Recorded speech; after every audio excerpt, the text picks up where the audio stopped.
Mundakkai Chooralmala പുനരധിവാസവും AIIMS ഉൾപ്പെടെയുള്ള ആവശ്യങ്ങളും കേന്ദ്ര ധനകാര്യമന്ത്രി നിർമ്മല സീതാരാമനെ നേരിട്ടറിയിച്ച പിണറായി വിജയൻ ആശാവർക്കർമാരുടെ സമരത്തെക്കുറിച്ചോ വീണ ജോർജ് പറയുന്നത് പോലെ കേന്ദ്രം തരാനുള്ള കുടിശ്ശികയെക്കുറിച്ചോ ഒന്നും ഒരക്ഷരം മിണ്ടിയില്ല.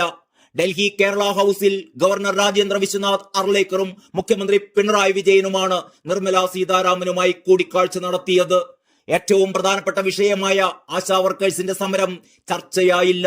കേന്ദ്രത്തിന്റെ ഫണ്ട് ഇനിയും കിട്ടാനുണ്ട് എന്ന കാര്യവും പിണറായി വിജയൻ പറഞ്ഞില്ല. കേന്ദ്രം കേരളത്തിനൊരു ചില്ലി കാശ് പോലും തരാനില്ല എന്ന കേന്ദ്ര ആരോഗ്യമന്ത്രി JP നദ്ദയുടെയും കേന്ദ്രമന്ത്രി സുരേഷ് ഗോപിയുടെയും ഒക്കെ അവകാശവാദം ശരിയാണ് എന്ന് പിണറായി വിജയന് ബോധ്യമായിട്ടുണ്ടാവണം. കഴിഞ്ഞ ദിവസം നിർമ്മല സീതാരാമനോട് ആശാവർക്കേഴ്സിന്റെ കാര്യം സംസാരിക്കുകയും ബന്ധപ്പെട്ട രേഖകൾ ചോദിച്ചപ്പോൾ കൈമലർത്തി കാണിക്കുകയും ചെയ്ത കേരളത്തിന്റെ പ്രത്യേക പ്രതിനിധി KV തോമസും പിണറായി വിജയനൊപ്പം ഉണ്ടായിരുന്നു. KV തോമസും ഒരക്ഷരം മിണ്ടിയില്ല. കേരള ഹൌസിൽ പ്രഭാത ഭക്ഷണത്തിന് ശേഷമായിരുന്നു കേരളത്തിന്റെ ആവശ്യങ്ങൾ സംബന്ധിച്ചുള്ള വിശദമായ ചർച്ച നടന്നത്. 45 മിനിറ്റ് നേരം നീണ്ടുനിന്ന കൂടിക്കാഴ്ചയിൽ അരമണിക്കൂറോളം ഗവർണർ രാജേന്ദ്ര വിശ്വനാഥ് അർലേക്കറും പങ്കെടുത്തു. പിന്നീട് പ്രൊഫസർ KV തോമസും പിണറായി വിജയനും മാത്രമായിരുന്നു ചർച്ചയിൽ പങ്കെടുത്തത്. വയനാട് പുനരധിവാസത്തിനുള്ള വായ്പാ വിനിയോഗ കാലാവധി നീട്ടി നൽകുന്നത്, വിഴിഞ്ഞം തുറമുഖം, വായ്പാ പരിധി, എയിംസ് തുടങ്ങിയവ കൂടിക്കാഴ്ചയിൽ ചർച്ചയായി എന്നാണ് പുറത്തുവരുന്ന റിപ്പോർട്ടുകൾ. ആശാവർക്കേഴ്സിന്റെ സമരം മുഖ്യമന്ത്രി ഉന്നയിക്കേണ്ടതായിരുന്നു എന്ന് KC വേണുഗോപാൽ MP പറഞ്ഞു. മുഖ്യമന്ത്രിക്ക് ഇപ്പോൾ ആകെ ശ്രദ്ധയുള്ളത് വൻ നിക്ഷേപങ്ങളിലും വൻ മുതലാളിത്ത സംരംഭങ്ങളിലുമാണ്. കടൽ മണൽ ഖനനത്തിന്റെ കാര്യത്തിൽ മോദി ചെയ്യുന്നത് പോലെ തന്നെയാണിത്.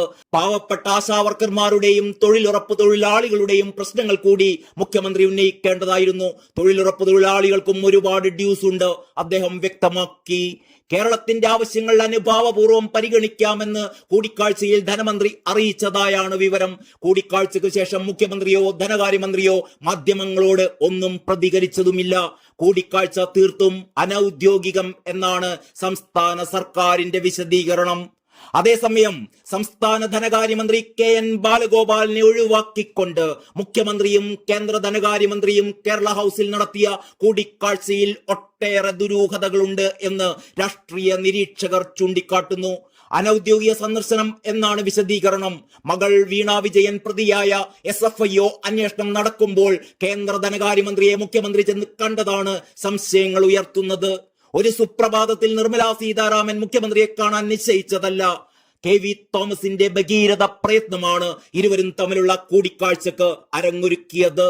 സംസ്ഥാനത്തിന്റെ സാമ്പത്തിക സ്ഥിതിയെക്കുറിച്ചും കേന്ദ്രത്തിൽ നിന്ന് ലഭിക്കേണ്ട ഫണ്ടിനെ കുറിച്ചും കേന്ദ്ര ധനകാര്യമന്ത്രിയുമായി ചർച്ച ചെയ്യാനായിരുന്നുവെങ്കിൽ ധനകാര്യമന്ത്രിയായ KN Balagopal ഒപ്പമുണ്ടാകേണ്ടതായിരുന്നു.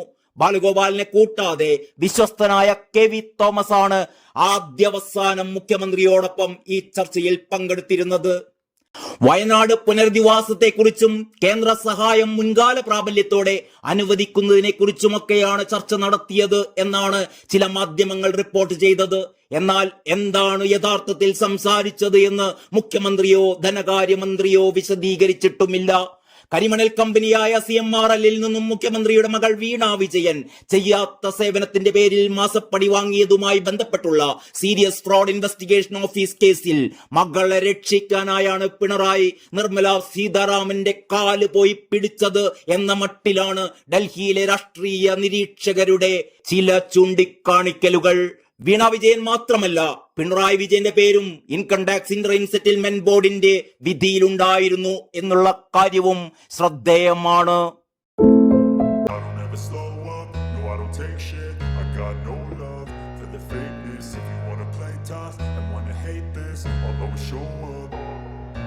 I don't ever slow up, no I don't take shit. I got no love for the fakeness. If you wanna play tough and wanna hate this, I'll always show up and make a statement. I don't ever slow up, no I don't take shit. I got no love for the fakeness. If you wanna play tough and wanna hate this, I'll always show up and make a statement.